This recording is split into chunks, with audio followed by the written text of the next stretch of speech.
மக்களே, இந்த உலகத்திலேயே மிகப்பெரிய தற்குறி கூட்டம் எங்க இருக்குன்னா அது நம்ம இந்தியாவிலையும் தமிழ்நாட்டிலையும் தான். வேற எங்கேயுமே இது மாதிரியான தத்தி முண்டங்களை பார்க்கவே முடியாது. பெட்ரோல் இருக்குன்னு பங்க் உரிமையாளர்களே ஏகப்பட்ட பேர் சொல்லிட்டு இருக்கானுங்க.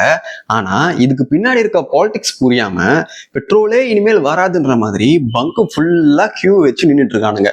போய் பார்த்தா அவ்வளவு பேர் நின்றுட்டு இருக்கானுங்க. அப்படி நின்றுட்டு இருக்கிறது எல்லாம் யாருன்னு பாத்தீங்கன்னா, படிச்சு பட்டம் வாங்கின, டிகிரி வாங்கின, மிகப்பெரிய நிறுவனங்கள்ல வேலை செய்யக்கூடிய படிச்ச முட்டாள்கள் தான்.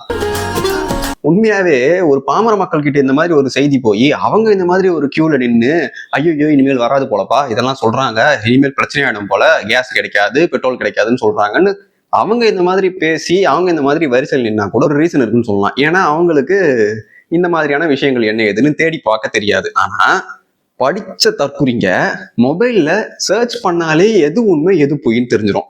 அந்த அளவுல எல்லாத்தையுமே கையில வச்சுட்டு பட் இந்த படிச்ச தற்குறிங்க போய் கியூல நின்றுட்டு இருக்குங்க. இதுங்களை எல்லாம் வச்சு எப்படி நாட்டை முன்னேற்றுறது? பாவம், ஒருத்தர் கனவு காணுங்கள், இந்த இந்தியாவை வல்லரசாக்கிடலான்னு சொல்லிட்டு போயிட்டாரு. இதுங்கெல்லாம் நிஜத்திலேயே என்ன நடக்குன்னு தெரியாத தற்குறிகளா இருக்குதுங்க.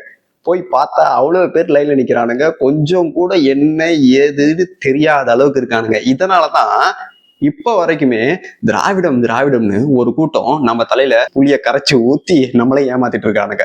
சத்தியமா பெட்ரோல் பங்க்ல போய் பார்த்துட்டு என்ன சிரிப்பா அடக்கவே முடியல. தலையில அடிச்சுக்கிட்டு நான் திரும்பி வந்துட்டேன்.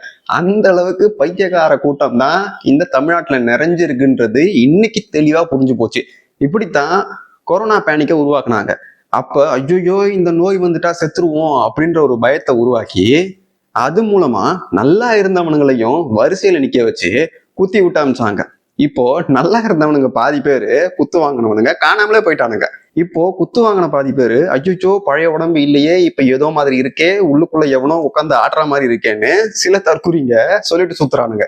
இதுதான் சொல்றது, ஒரு பேனிக் வந்தா பேனிக்கை கிரியேட் பண்ணி அதுக்கு பின்னாடி யார் அரசியல் பண்றான்னு யோசிக்கிற அளவுக்கு கூட பொறுமை இல்லாத ஜனங்களா நாம இருக்கிறோம். இதனாலதான் ஏகப்பட்ட படிப்பறிவில்லாத அரசியல்வாதிகள் நம்மள ஆண்டுட்டு இருக்கானுங்க. தயவு செய்து சொல்றேன், இதையெல்லாம் புரிஞ்சுக்கோங்க. ஒரு விஷயம் நடக்குதுன்னா ஜியோ பாலிட்டிக்ஸ் சம்பந்தமா எது உண்மை எது பொய்ன்னு அபிஷியலா நமக்கு டேட்டா தெரியாத வரைக்கும் இது மாதிரி பேனிக் ஆகாம தற்குறித்தனம் பண்ணாம படிச்ச அறிவை கொஞ்சமாவது யூஸ் பண்ணணும். இப்ப என்ன ஆகும்னா, இல்லாத ஒரு தட்டுப்பாடு, அதாவது இயற்கையா இல்லாத ஒரு எரிபொருள் தட்டுப்பாடு இப்போ செயற்கையா நாம் எல்லாம் ஒரே நேரத்துல போய் எல்லா பங்க்லயும் நின்று பெட்ரோலை ஃபில் பண்றதால ஏற்பட போகுது. இதனால புதுசா இல்லாத ஒரு தட்டுப்பாடு இப்போ வரப்போகுது. அதை உருவாக்குனது அரசாங்கம் கிடையாது, படிச்சும் படிப்பறிவில்லாத தற்குறிகளா இருக்கிற மக்களான நாம தான் இந்த செயற்கை தட்டுப்பாடை ஏற்படுத்தி விட போறோம். ஆல்ரெடி ஒரு சில பங்க்ல அதை ஏற்படுத்தி விட்டுட்டோம். பங்க்ல பார்த்தா அவங்க க்ளோஸ் பண்ணி வச்சிருக்காங்க. என்னடான்னு கேட்டா பெட்ரோலே இல்லை ப்ரோ, இனிமேல் வந்தாதான் அப்படின்னு சொல்றாங்க.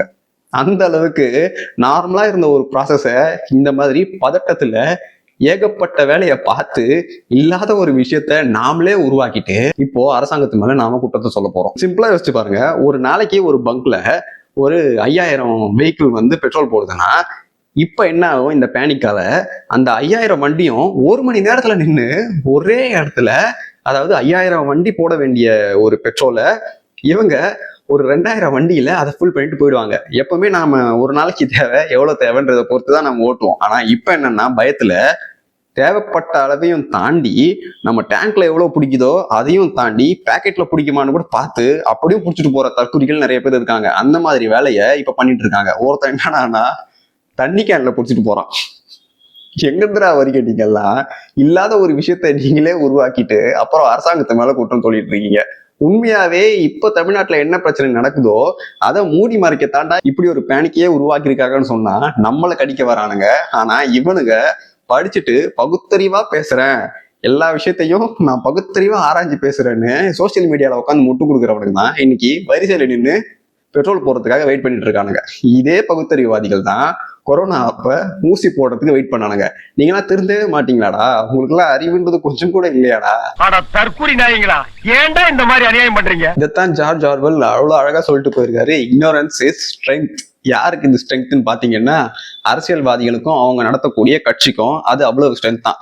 பொதுமக்களுடைய அறியாமை, எது உண்மை எது பொய்ன்னு கூட பிரிச்சு பார்க்க தெரியாத அறியாமையால அந்த அறியாமையை வச்சு கட்சியையும் ஆட்சியையும் நடத்துறவன் வளர்க்குறவன் அவ்வளவு சந்தோஷமா இருப்பானா. மக்களானவங்க இந்த அறியாமையால கடைசி வரைக்கும் தற்குறி கூட்டமாவே தான் இருப்பாங்கன்னு அந்த மனுஷன் அவ்வளவு அழகா சொல்லிட்டு போயிருக்காரு.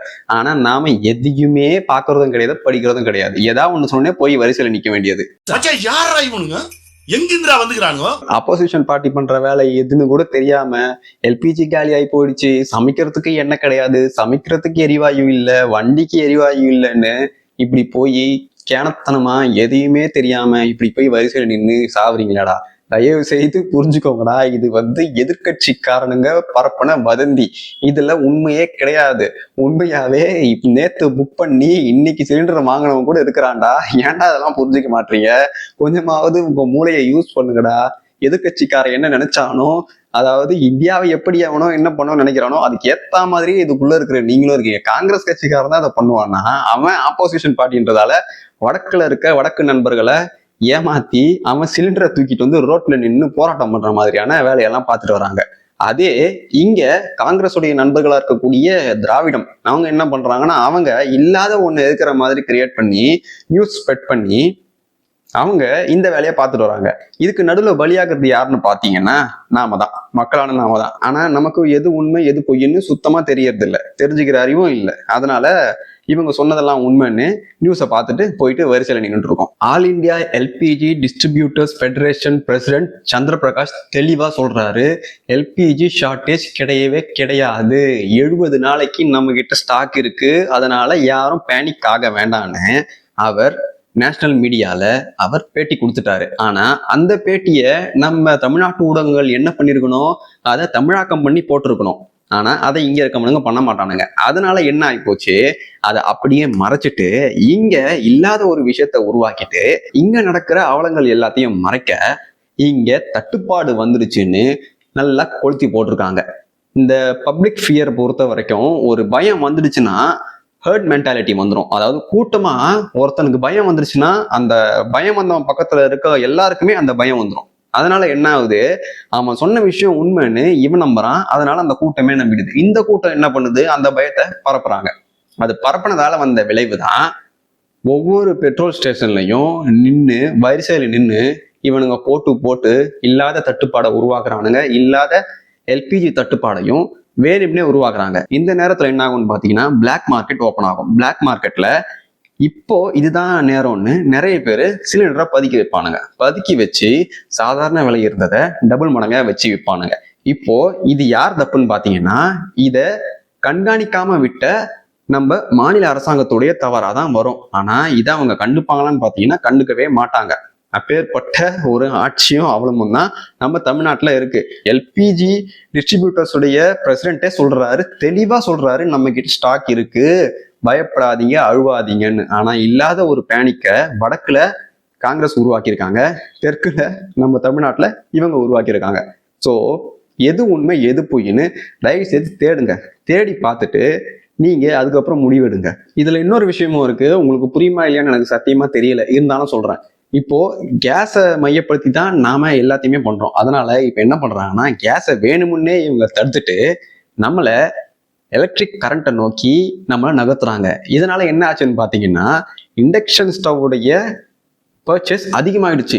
ஏகப்பட்ட பேர், ஆயிரக்கணக்கானவர் இதை வாங்க ஆரம்பிச்சிட்டாங்க. இந்த 2 நாள்ல மட்டும் கேஸ் வரலன்னு ஒரு வதந்தி வந்ததுமே இவங்க வாங்க ஆரம்பிச்சிட்டாங்க. இப்ப இதனால என்ன ஆகும்னா, நாம கேஸை மட்டுமே டிபெண்ட் பண்ணி இருக்க மாட்டோம். அதனால இப்போ நம்ம கரண்ட்டை நோக்கி போறோம். அதனால இவி மேட்டர் இங்க அதிகமாகும். எப்படி சைனால அவங்க கேஸ் தட்டுப்பாடு வந்தா, எண்ணெய் தட்டுப்பாடு வந்தா இவியை நோக்கி போறாங்களோ, அதே மாதிரி இங்கேயும் செயற்கையான முறையில இந்த இவியை நோக்கி நம்மளை தள்ள பாக்குறாங்க. அதுக்கான ஒரு வேலை இங்க நல்லபடியா நடந்துருச்சு. இந்த கேஸ் தட்டுப்பாடுன்னு சொல்லி அதன் மூலமா பின்னாடி வேலையை பார்த்துட்டானுங்க. இப்ப நீங்க போய் சர்ச் பண்ணி பாருங்க, எவ்வளவு இண்டக்ஷன் ஸ்டவ் விற்பனை ஆயிருக்குன்னு பாருங்க. இந்த 3 நாள்ல போய் பார்த்தீங்கன்னா உங்களுக்கு நல்லாவே தெரியும் எந்த அளவுக்கு ஒரு பேனிக்கை வச்சு ஒருத்தன் லாபம் அடைகிறான், ஒருத்தன் இந்த மக்களை முட்டாளாக்குறான்றத நீங்க தெளிவா புரிஞ்சுக்கோங்க. தயவுசெய்து சொல்றேன், அபிஷியலா எந்த நியூஸ் வரதுக்கு முன்னாடி நீங்களா எதையும் முடிவு பண்ணி ஸ்டாக் பண்றேன்னு தேவைக்கு மீறி எதையுமே பண்ணி வைக்காதீங்க. இந்த பிரச்சனை முடியறதுக்குள்ள நீங்க ஒரு பிரச்சனை உருவாக்கிடுவீங்கன்றது மட்டும் தெளிவா தெரியுது. எவனோ உருட்டி விட்டா அந்த உருட்டை நம்பிட்டு போட போட்டுக்கிட்டு இருக்கீங்க. இல்ல